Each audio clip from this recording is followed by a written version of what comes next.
Hello, fans of all ages.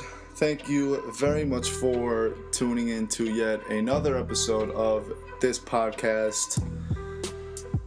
Ladies and gentlemen, Happy New Year. Hope your new year was safe and fun, and I hope that your holiday season was everything you wanted it to be and more. We are 8 days into the new year, but with the amount of stories that we have, it feels like it's been 2015 for a long time. We have 4 new members of the Baseball Hall of Fame. We have some playoff football to go over, both college and professional, some controversial calls, some great football, some not so great football. We have a look at the 2015 NFL Draft. But first, sadly, ESPN lost an icon in Stuart Scott on Sunday morning at the age of 49. In his 21 years at ESPN, to say the least, Stuart Scott was a reporting icon. When he reported sports news on SportsCenter every day, every night, it felt like he was right next to you in your living room. The great thing about Stuart Scott is that he reported sports his own way. Nowadays, there are too many fixed highlights. There are too many scripted reporters. Stuart Scott did everything his own way with all of his catchphrases. And he did it. He was great at it. And he did all of this from 2007 to the day he passed. He was fighting cancer since 2007, and when you saw him on TV, you wouldn't even know it. Sure, he looked a little out of figure. He looked very skinny, especially at the ESPYs, but his attitude and his enthusiasm never left the way he probably felt physically. Through all of his rounds of chemo, he probably went through a ton of radiation. You would never know it by the way he would report sports live on SportsCenter. I'm 19 years old. I have watched Stuart Scott since I got into sports. It's been weird not seeing Stuart Scott lately because he was in the hospital. You saw that tribute on Monday Night Football. He's usually the guy that's standing out in midfield, and right now it's Steve Levy, who's doing an incredible job. But it's weird not seeing Stuart Scott, and it's weird that people are talking about him in the past tense like I am right now. It was weird to see the patches on UNC's jerseys last night, and it was weird to see all the moments of silence, and SportsCenter had an empty chair for Stuart Scott. It's a very strange feeling knowing that someone that you have watched all of your lifetime and someone who's been around longer than your lifetime is no longer on this earth.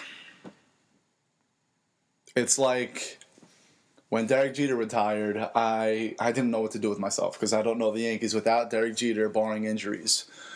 But now sports lost a reporting icon. He was the Walter Cronkite of sports. I don't know how the people at ESPN even worked the other day. Hannah Storm was the first to report his death on Sunday. And she was reporting the news with tears in her eyes. I can't believe how she got through it. It was unbelievable. I don't know how anyone at ESPN was able to work that day. Rich Eisen had a very emotional tribute when he found out that Stuart Scott had passed. Keyshawn Johnson was on the verge of tears on the countdown the other day. It was a very sad day in Bristol, as well as across the country. When you get a chance, watch Stuart Scott's ESPY speech from last year. Incredible speech, very motivational. If Stuart Scott were here right now, he wouldn't want us to say that he lost his battle to cancer. He said in his ESPY speech, when you die, you don't lose to cancer. Cancer doesn't beat you. You fight cancer, you beat cancer based on how you live. And I think despite cancer's dangerous toll on Stuart Scott physically, while he was fighting cancer, he probably knew he was beating it just because of the way he lived his life as a father, as a sports reporter, as one of the bravest men that a lot of people have seen on TV. So, with all that being said, pray for Stuart Scott, pray for his family, pray for his 2 daughters. May he rest in peace. And let's hope that he is cooler as the other side of the pillow up in heaven. Booyah.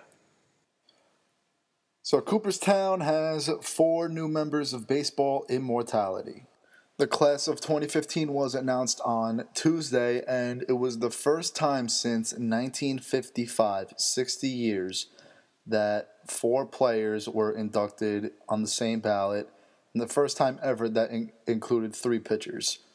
Randy Johnson, probably the greatest lefty I've ever seen. Pedro, one of the greatest pitchers in general I've ever seen. John Smoltz, phenomenal pitcher with the Braves, starter and closer. And Craig Biggio, arguably the greatest Astro of all time. Kudos to them. Big congratulations. That was my dream as a kid, and I'm sure there's nothing better than making the Hall of Fame. The 2 guys that I don't understand how are not in the Hall of Fame yet, Mike Piazza and Jeff Bagwell.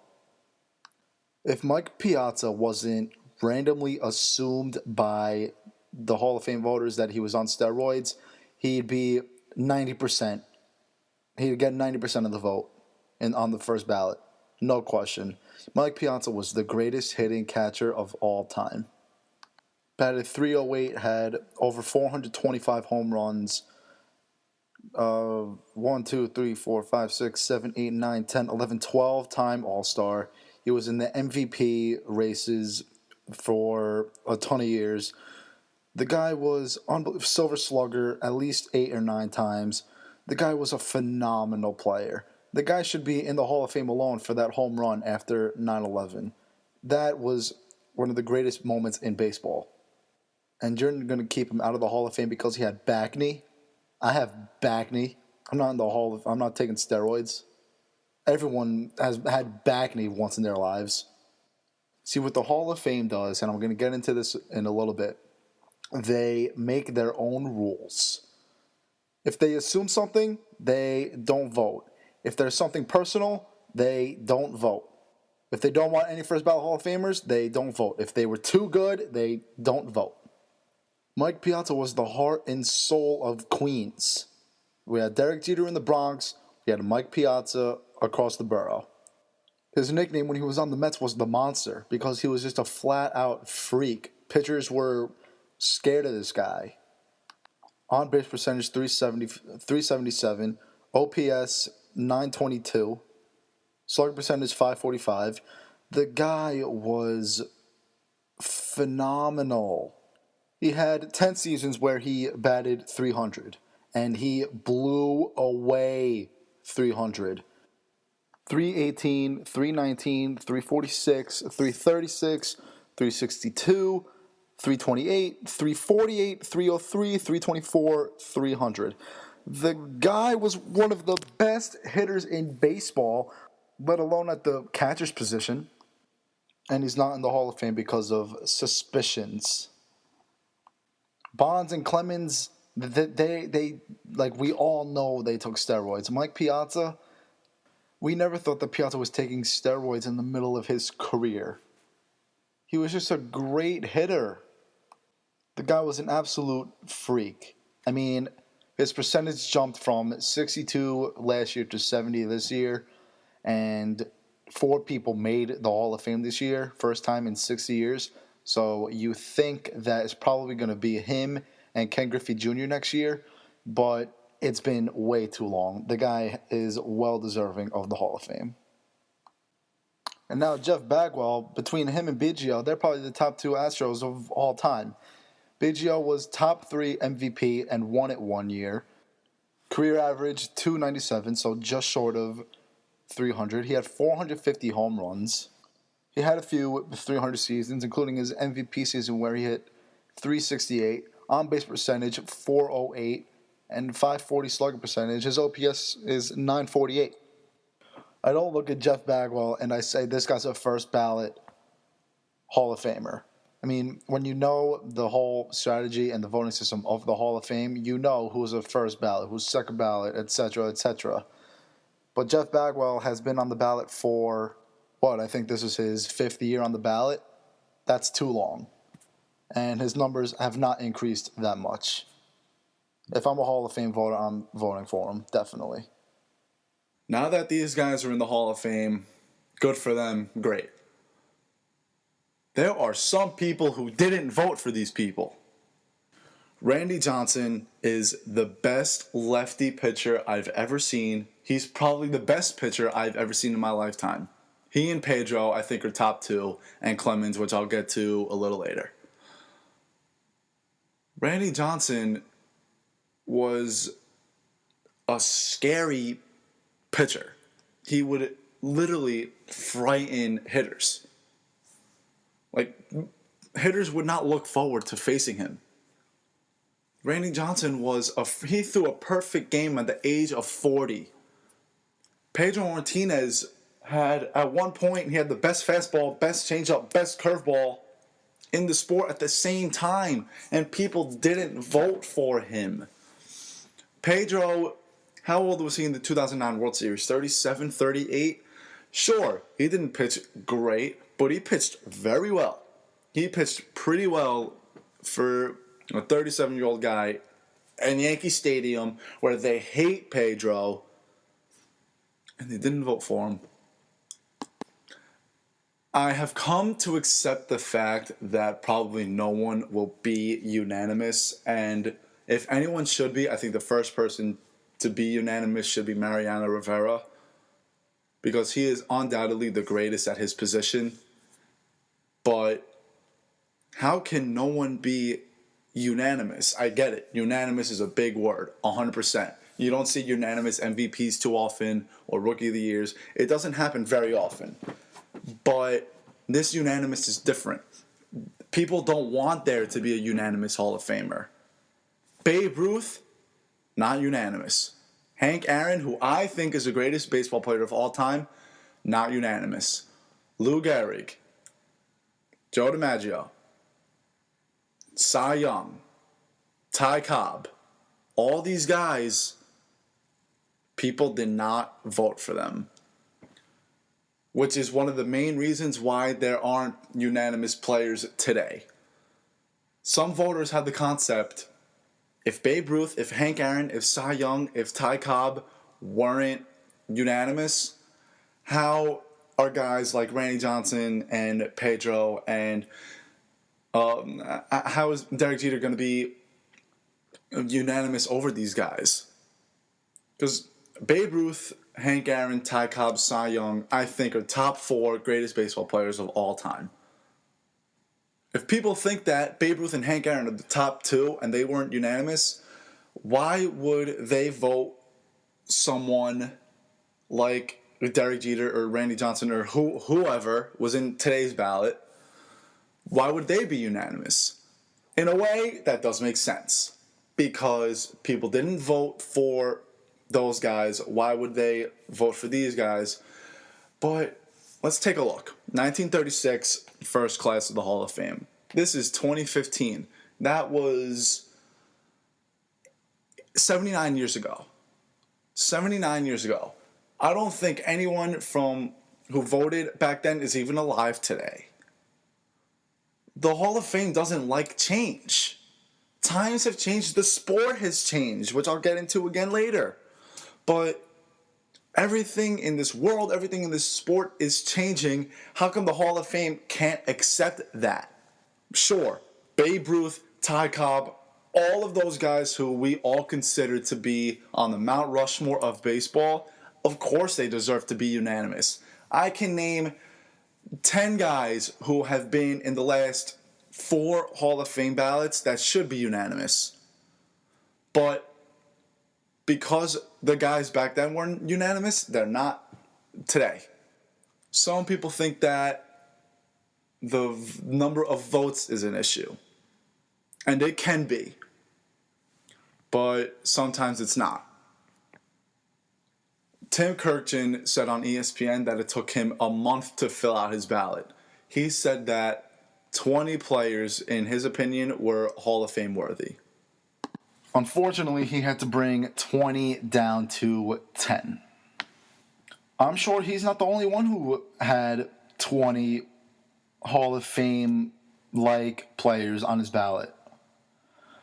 But the thing is, some people don't vote for anyone.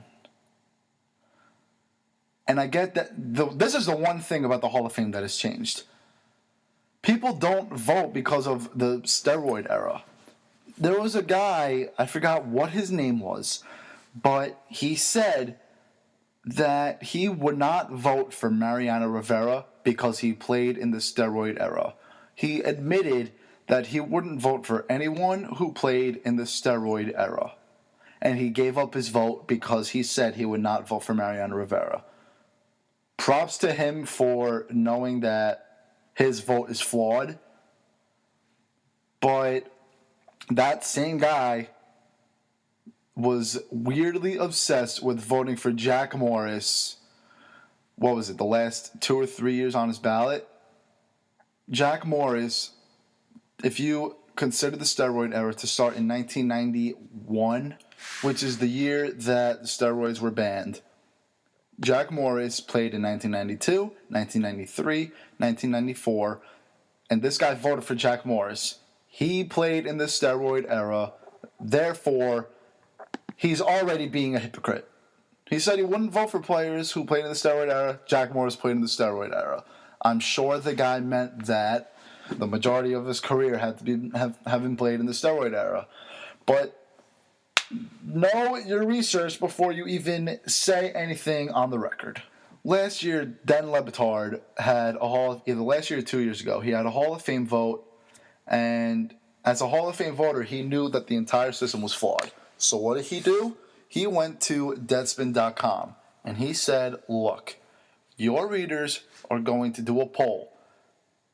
And they filled out a poll, and they filled out one person who they thought was most deserving of the Hall of Fame.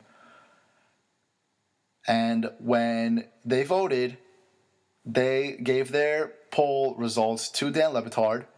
Dan Le Batard wrote down his top 10, I guess, of the top 10 answers, wrote his name on the ballot, and boom, put it in. The Hall of Fame suspended Dan Le Batard's vote for the next year's next year's voting election, because they thought he had flawed the system. The system has already been flawed. I think Dan Le Batard did the right thing. I think the Hall of Fame should include fans, because at least they know what they're doing. The baseball writers are absolutely clueless. You know what's weird?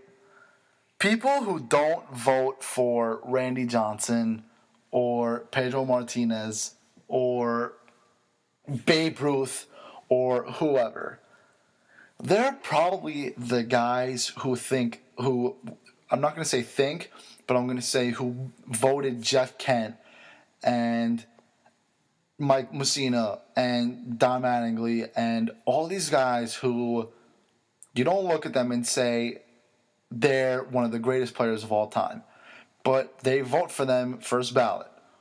Why? Because they know that Randy Johnson and Pedro and all these guys are going to be in the Hall of Fame anyway. So that's why they don't vote. They don't vote for these guys because they're going to be in the Hall of Fame anyway. And then they vote in these slightly above average players. I think that is the worst way to look at this. If I were a Hall of Fame voter, I would be voting Biggio, Piazza, Bagwell, Randy Johnson, Pedro, Smoltz, Clemens, and Bonds. And I'll get into Clemens and Bonds in a moment because that's a whole different story. My Hall of Fame ballot has 8 guys. And to tell you the truth, I think those are the only 8 guys on this ballot Hall of Fame worthy. I don't think Nomar is worthy. I don't think Mike Messina is worthy. I don't think Tim Raines is worthy. I don't think Don Mattingly's worthy. Actually, I think I would put Edgar Martinez on that list also. 9 guys on my ballot. For me, the number of votes wasn't a problem. And the steroid era, I guess you could say was a problem to an extent, with the exception of Bonds and Clemens. Here's why I'm putting Bonds and Clemens in my vote. Bonds and Clemens were phenomenal. Steroids didn't make them great. I think they were already amazing players before steroids. Bonds, before he got jacked out of his mind, when he was with Pittsburgh, people were already saying that this guy's going into the Hall of Fame. Roger Clemens, when he was on Boston and Toronto, people were already saying this guy was a Hall of Famer. Without steroids, Barry Bonds probably would have had about 660 home runs. Without steroids, Roger Clemens, maybe not a 300 game winner, but he probably has well over 3,000 strikeouts. And he's probably still one of the most dominant pitchers, I think. That's why I put them in. Guys like Gary Sheffield, Palmeiro, Sosa, McGuire, steroids made them great. So that's why I'm not voting for them. A while back, my dad told me he would never take me to Cooperstown. That has since changed because of a whole family trip.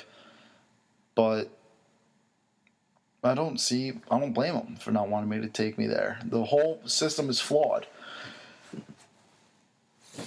The whole steroid era. Voters don't want to put people in who have a sniff of steroids, and believe me, I get that. I see nothing wrong with that. And I understand why people don't want to put Bonds and Clemens in. They took steroids. At least that's what 99% of the people think. I get it. But, and another thing, I get that the Hall of Fame is about respecting the game and playing the game cleanly. I'll get into cheating in a moment. Let's talk about respect first. Hall of Fame voters like to put in guys who respect the game. Okay. Ty Cobb, first class of the Hall of Fame. Racist, had numerous altercations with African Americans. Adrian Anson, one of the greatest players of the 1880s, refused to take the field if the opposing team included black players. Charles Cominsky tried to pass off an African American player as a Cherokee.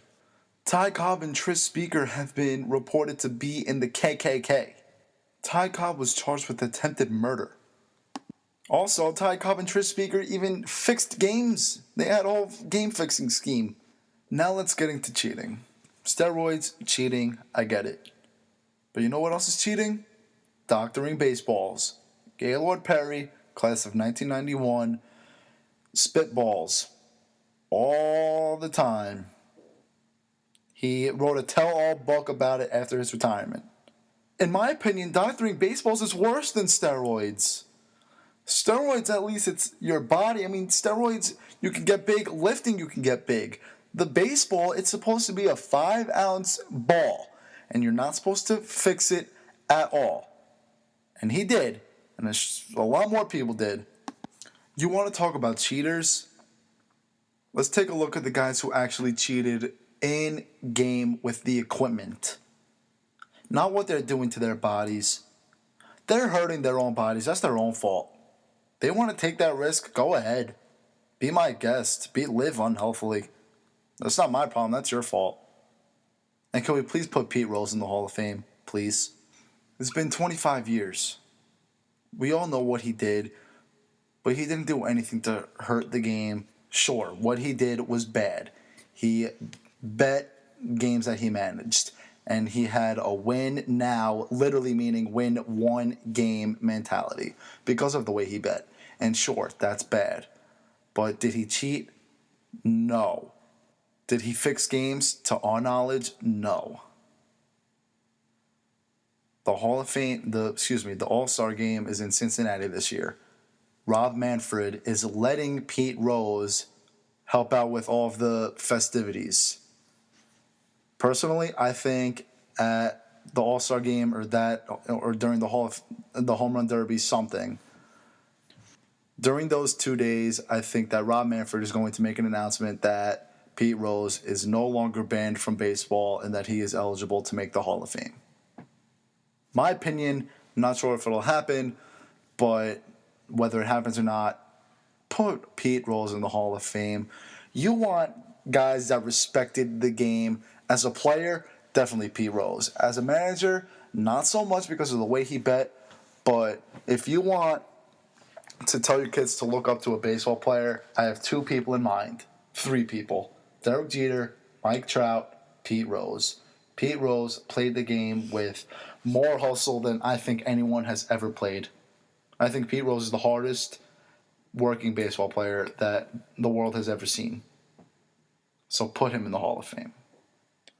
So the college football playoff semifinals have come and gone, and I'm going to be honest, I am a little surprised. I knew Oregon would win. I knew they would win easily. But I did not think that it would be a 40-point victory. And I did not think that Ohio State would beat Alabama. The Oregon and Florida State game, it was just clear that Oregon's offensive system is too much for almost anyone to handle. You can give anyone 3 weeks of preparation and it's not going to work. And yeah, what was it? I think the third quarter, Florida State's defense was not all that great, but that system is almost unstoppable.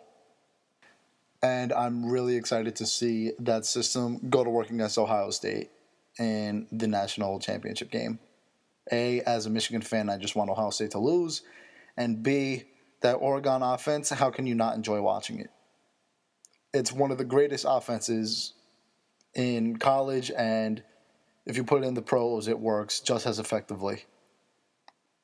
As for Alabama, I did not think they were all there against Ohio State. I thought that they were expecting to win, and I thought that they took the game not as seriously as they should have, and I think Ohio State simply just wanted it more. I think they wanted to doubt everyone that thought that they were going to lose, because Alabama was easily favored, and I think they wanted to prove something, and they definitely proved it, and I'm very excited for Monday's national championship. I think Oregon takes it home because I think that offense is, if you can beat a team by 40 that hadn't lost in 29 straight games, then what do you think they're going to do against Ohio State? Speaking of Alabama and Florida State, Jameis Winston announced he was declaring for the draft, as did Amari Cooper. I think Amari Cooper is going to be an unbelievable NFL receiver. I mean, if Mariota didn't exist, Amari Cooper was the Heisman winner this year. Amari Cooper, his yards after catch is unbelievable. His speed is unreal. The guy is the greatest receiver in college football right now, and I think he's going to fit into an NFL team just fine.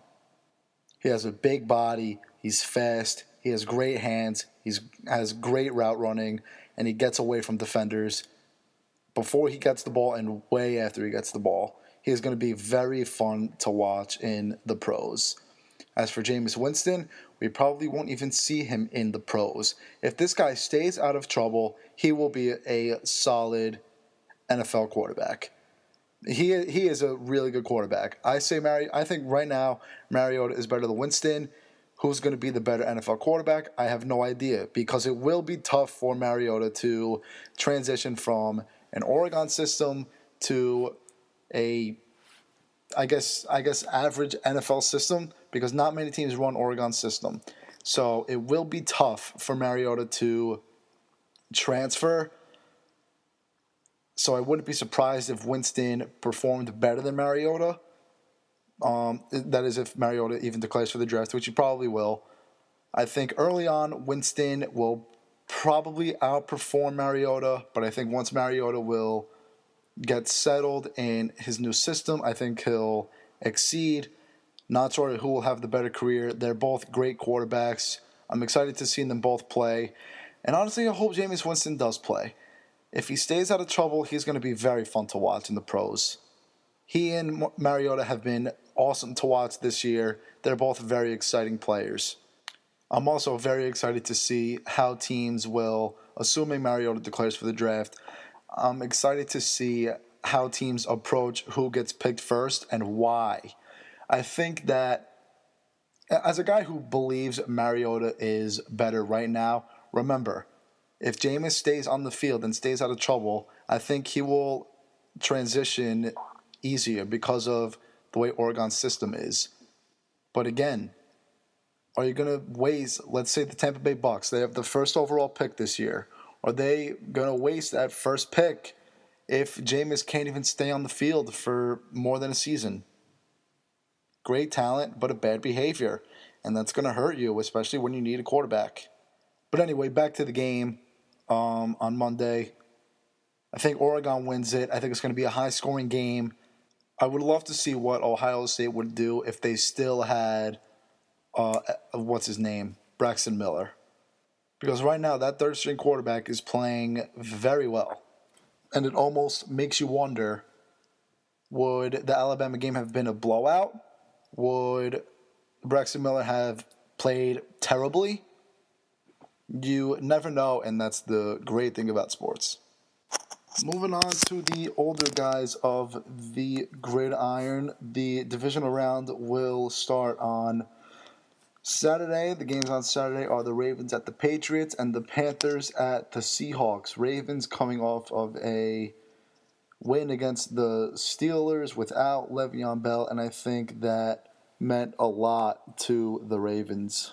The Steelers' leading rusher last week, Josh Harris, never heard of this guy, 9 rushes, 25 yards. Antonio Brown, always consistent. He had 9 and 120, but Roethlisberger couldn't really find the back of the end zone. He only had 1 touchdown, threw for 300-some yards, and completed 31 of 45 passes, but that run game killed them. With Le'Veon Bell, I think this game goes a whole different way. At halftime, it was 10-9, and then it was all Ravens the rest of the way. They scored 10 in the third quarter, 10 in the fourth quarter. Steelers got shut out in the third quarter and scored 8 in the fourth quarter. But this game was pretty much a no contest after the second half. Flacco played well. Torrey Smith caught a touchdown. And this is what we've gotten from pretty much every AFC North team this year. You either get a great team or a bad team, and the bad Steelers showed up. And that got the Ravens moving on to New England this weekend. As for the Panthers and Cardinals game, that was one of the worst games of football I've ever seen. Sloppy. Cardinals had 70-something yards of total offense throughout the entire game. Unbelievable. If it weren't a playoff game, I would have shut the game off. I mean, no one knew how to punt. The special teams was ridiculous. Cam Newton, though, didn't look too hurt. Jonathan Stewart has been, besides DeMarco Murray, over the last month and a half or so, Jonathan Stewart has been the best running back in the league. 24 carries, 123 yards, and a touchdown. Cam Newton throwing for just short of 200 yards, but a touchdown. Ryan Lindley might be the worst quarterback I have ever seen. The running game without Ellington, and a healthy Cardinals team would have been great to watch in the playoffs, but everyone got hurt. They were down to their third-string quarterback. It was just a complete mess when Carson Palmer and Andre Ellington got hurt. We pretty much all knew that Carolina was going to win this game. And now they are moving on to Seattle to play the 12th man on Saturday night. I think the Panthers caught a break against the Cardinals. I don't think they're going to perform well against the Seahawks. I think Jonathan Stewart will play well, but he's not going to be the Jonathan Stewart that we've been seeing for the last month, especially against the Seahawks defense and that 12th man.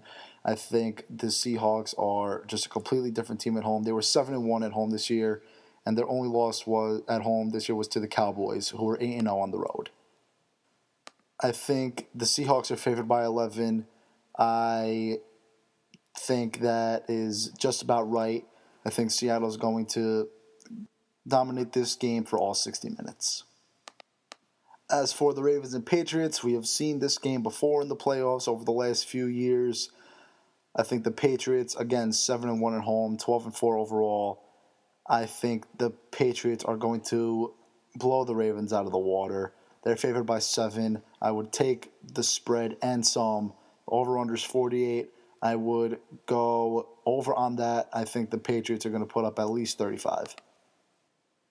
As for the games last Sunday, we will start with the Bengals and Colts. Easy bet on this one. The Colts were favored by 3.5. The Bengals were without A.J. Green with a concussion. Andy Dalton is just a mediocre quarterback in the regular season and a terrible quarterback in the postseason. Andrew Luck, one of the best quarterbacks in the league. The Colts have a phenomenal team.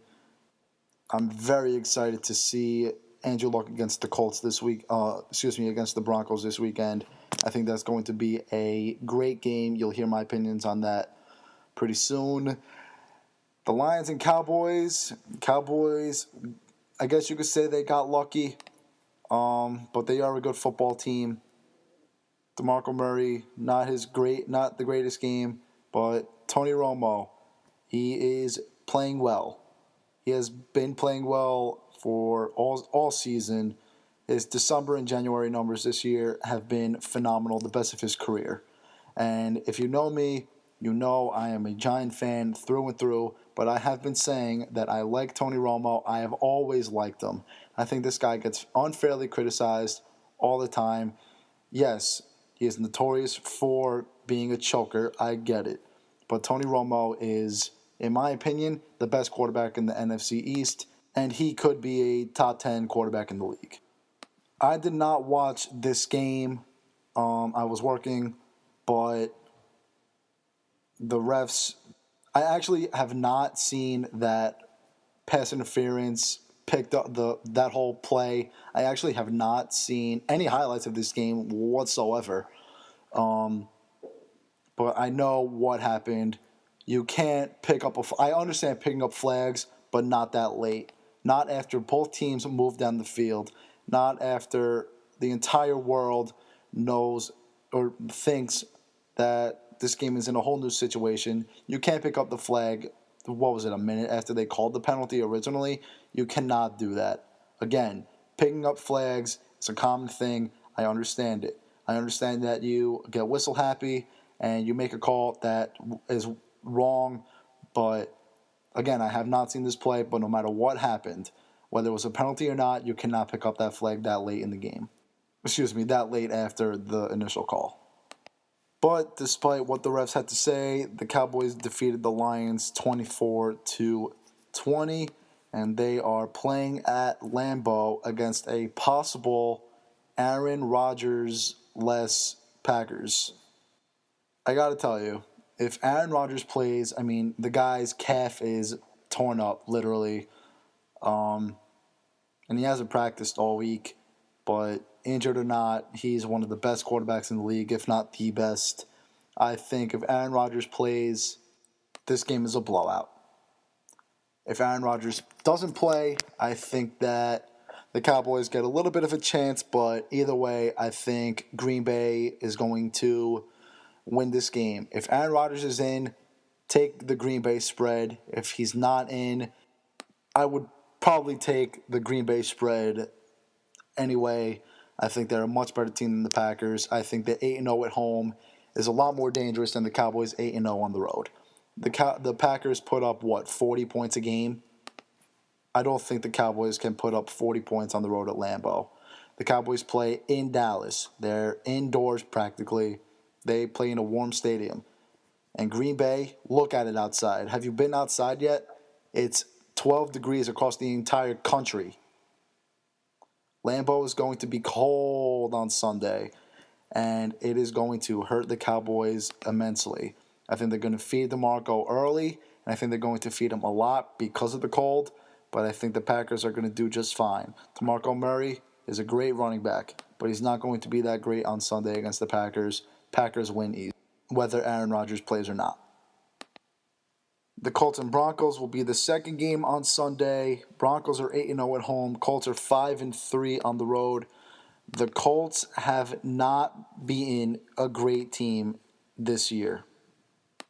Quick run through of their schedule. They lost against Denver. They lost against the Eagles. They went on a 5-game win streak, but they beat Houston, Baltimore, Tennessee, Jacksonville. 3 of those teams did not make the playoffs.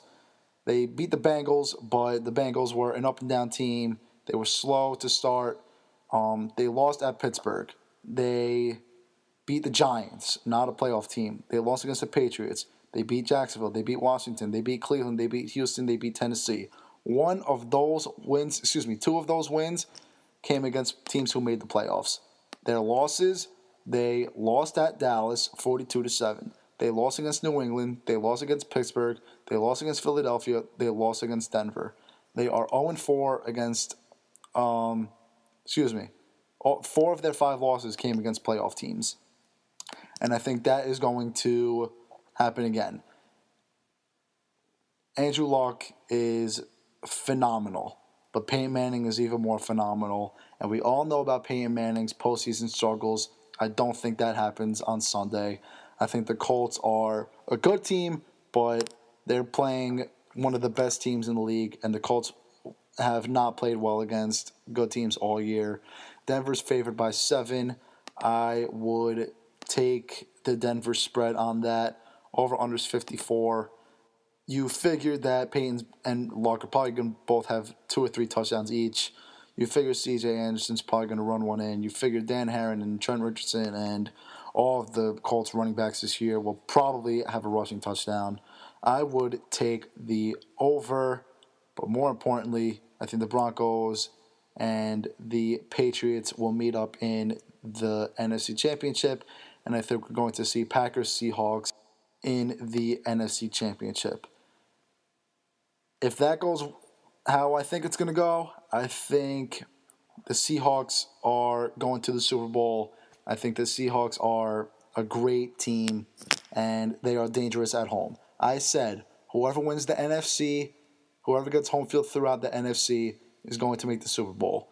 And I assumed it was going to be either the Packers or the Seahawks. If the Packers had home field, I think they win this game. But they don't. It's the Seahawks. I think they are going to the Super Bowl if they win. And no matter who they play next week, if they win on Saturday, no matter who they play, I think they're going to the Super Bowl. I think they repeat as champions. I've said Patriots-Seahawks since August. I think that happens again. Patriots would have home field against the Broncos next week. They would have home field throughout. I think if the Patriots win on Saturday, they will win next week. Seahawks-Patriots, I've said it since August, July. I think Seahawks defeat the Patriots in the Super Bowl. That's my opinion. We'll see what happens. We don't know what's going to happen. Games are not played on paper. They're played on the field. All right, that's going to do it for the 15th episode of this podcast. Thank you very much for tuning in once again. Congratulations to the Baseball Hall of Fame class of 2015. All well-deserved. Ladies and gentlemen, Happy New Year. Stay warm, please. It is very cold outside. Some great football this weekend, and on Monday with the College Football National Championship. Going to be a fun couple of days in the sports world. Rest in peace, Stuart Scott. You were unbelievable. You will be missed. It's not goodbye. We'll see you later. Take care, everybody.